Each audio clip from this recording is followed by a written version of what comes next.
Hi welcome to Suman TV. ఒకప్పుడు పెద్దవారిలో లేదంటే ఒక మిడిల్ ఏజ్ వారిలో మహిళల్లో బ్యాక్ పెయిన్ అనేది ఎక్కువగా చూస్తుండేవాళ్ళం. ఇప్పుడు యువతలో కూడా బ్యాక్ పెయిన్ అనేది కనిపిస్తూ ఉంది.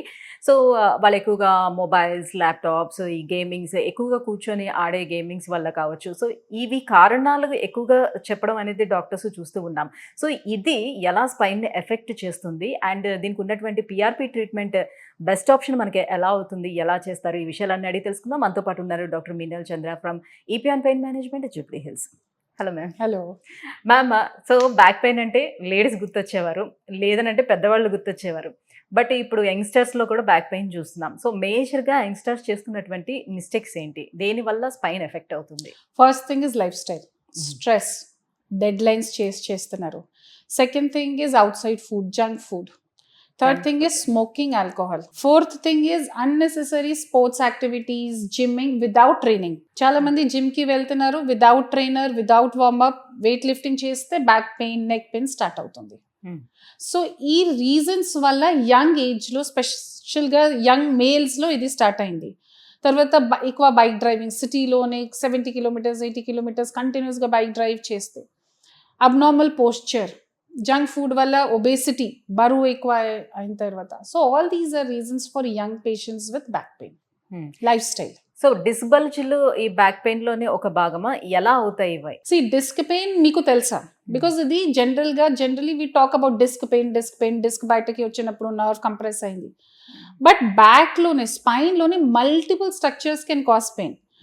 ఫెసెట్ జాయింట్ ఉంది, సేక్రోయిలియక్ జాయింట్ ఉంది, లిగమెంట్స్ ఉన్నాయి, మసిల్స్ ఉంది, తర్వాత నాన్ స్పైన్ కాజెస్ కూడా ఉంది. Okay, so it is not always disc is one point, కానీ డిస్క్తో పాటు వేరే స్ట్రక్చర్స్లో కూడా they can cause pain. And ఇది we don't identify. Suppose some one who ఇస్ ఇన్ టు మార్కెటింగ్, చాలా ఇది సిటీలో తిరిగినప్పుడు, బైక్ డ్రైవింగ్ చేసినప్పుడు ఇదే మూవ్మెంట్లో బైక్ డ్రైవ్ చేస్తే బెండ్ అవుతుంది కదా, సో దాంట్లో ఫెసెట్ జాయింట్లో ఇబ్బంది అవుతుంది. So that is the cause of back pain. Smoking చేసిన వాళ్ళకి డిస్క్ డిహైడ్రేట్ అవుతుంది, సో డిస్క్ పెయిన్ స్టార్ట్ అవుతుంది. ఫీమేల్స్ లో జనరల్ గా లిగమెంట్స్, మసిల్స్ వీక్ ఉంటే జాయింట్ లో ఇబ్బంది అయిన సేక్రోయిలియక్ జాయింట్ పెయిన్ అవుతుంది. So there are so many reasons of back pain. Okay, so lower back pain అంటే ఏ ప్లేస్ లో వస్తుంది, ఎలా వస్తుంది? ఇప్పుడు నా spine is divided into 3 parts: cervical, dorsal and lumbar. So generally when we talk about lower back pain, it is the lumbar spine. In lumbar spine also L4, L5, L5S1 లో maximum time the pain generator will be there. Because ఒక బాడీకి curvature ఉంది కదా, spine curvature ఉంది. So ఈ spine curvature is there for a reason. So if that curvature is not there, all the muscles, ligaments and the structures are strained.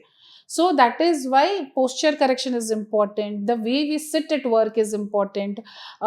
Tarvata body weight at check is very important. Hormones kuda, it should be balanced. Thyroid valla, sugar valla, anni patients ki you see all these joint pains, muscles pains ఎక్కువ ఉంది కదా. So even the metabolic factors play important role. ఇప్పుడు అన్ని junk food లోనే we are depending, outside food కదా. Stress is one of the reason. ఇప్పుడు ఈ రోజుకి డెడ్ లైన్ ఉంది, I have to work, morning నుంచి సాయంత్రం వరకు ఆఫీస్లోనే ఉన్నారు. So all those things are contributing. So ఎక్కువసేపు కూర్చొని డెస్క్ జాబ్లు చేసే వాళ్ళలోని బ్యాక్ పెయిన్ ఎక్కువగా ఎందుకు చూస్తాము?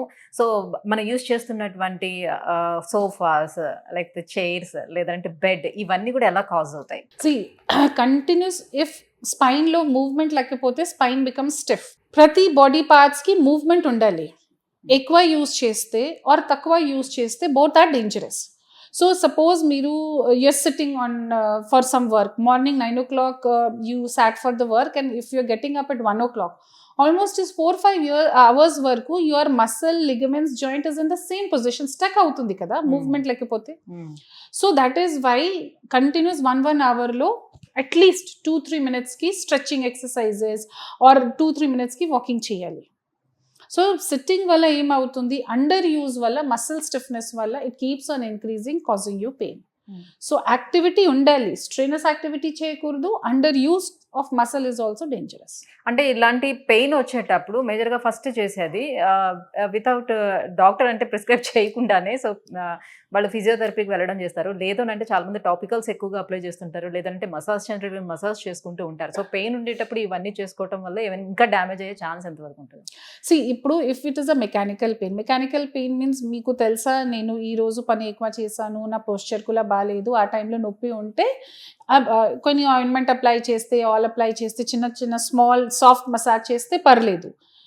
బట్ ఈ అన్నీ చేసిన తర్వాత కూడా విపరీతం నొప్పి ఉంటే, నిద్ర సరిగా బాలేదు, పని చేసినప్పుడు ఇబ్బంది అవుతుంది, that means there is something wrong.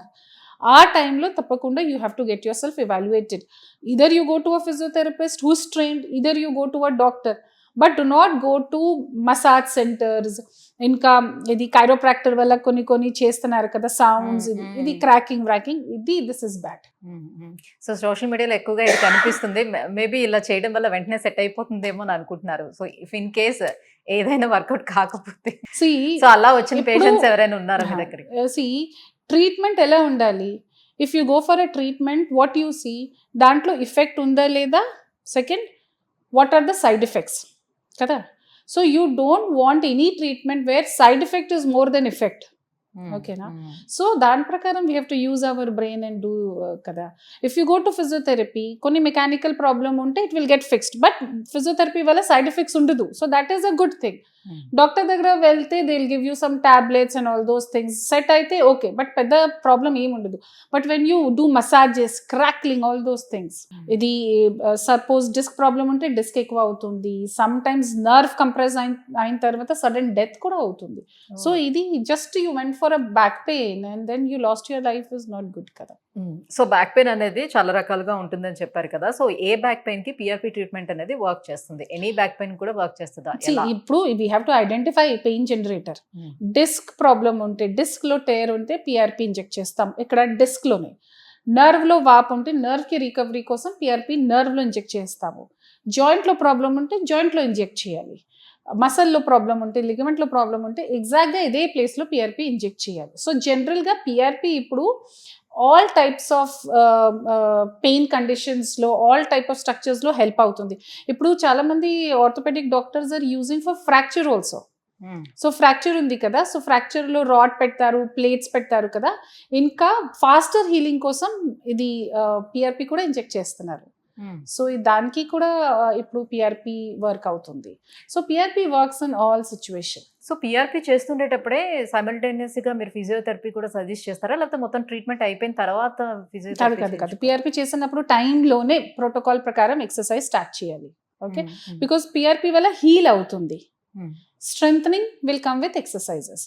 So healing కి పిఆర్పి, స్ట్రెంథనింగ్ కి ఎక్సర్సైజెస్ రెండు సామాన్య టైంలోనే స్టార్ట్ చేయాలి. Okay, right. Thank you ma'am, thank you so much. So back pain ఎన్ని రకాలుగా ఉంటుంది, ఎవరిలో ఎక్కువగా వస్తుంటుంది, అండ్ పిఆర్పి మనకి ఎలా హెల్ప్ అవుతుంది అనే విషయాలు తెలియజేశారు. Thank you so much. Thank you.